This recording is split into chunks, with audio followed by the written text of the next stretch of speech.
उपराष्ट्रपती पदाच्या निवडणुकीच्या निकालानंतर उबाठा आणि संजय राऊत यांना मला एकच प्रश्न विचारायचा आहे की कसं काय राऊत, बरं आहे का? आणि तुमचे खासदार फुटले म्हणून ऐकलं, ते खरं आहे का?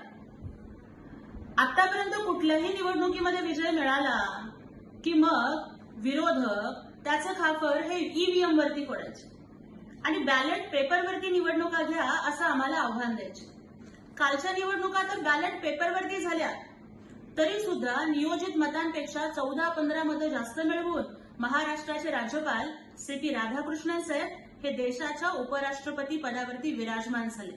हा लोकशाहीचा विजय आहे आणि या संपूर्ण प्रक्रियेमध्ये उमेदवार प्रतिनिधी आणि प्रक्रिया प्रमुख म्हणून माननीय खासदार डॉक्टर श्रीकांत शिंदे साहेब यांनी पार पाडलेली अभ्यासू भूमिका याचा सिंहाचा वाटा आहे. त्यामुळे या लोकशाहीच्या विजयाला शिंदेशाही साथ सुद्धा आहे असं म्हटलं तर त्यात वावगं ठरणार नाही.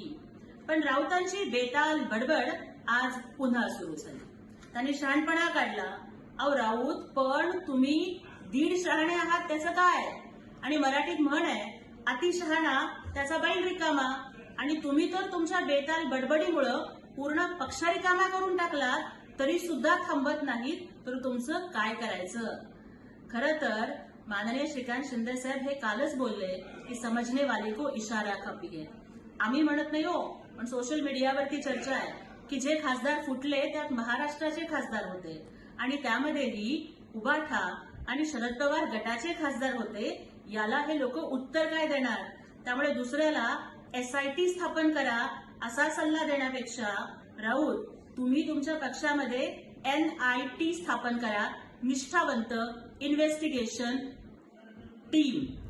म्हणजे तुमच्या पक्षात आता कोण निष्ठावंत उरलंय ह्याचा तुम्ही शोध घेण्याची गरज आहे. थोड्या दिवसांनी उद्धव ठाकरे, रश्मी ठाकरे, आदित्य ठाकरे आणि तुम्ही एवढेच लोक उभाठात उरणार आहात. कारण माझं कुटुंब माझी जबाबदारी करत राहिलं की एवढंच राहील. राहता राहिला गोष्ट शहाणपणाचा.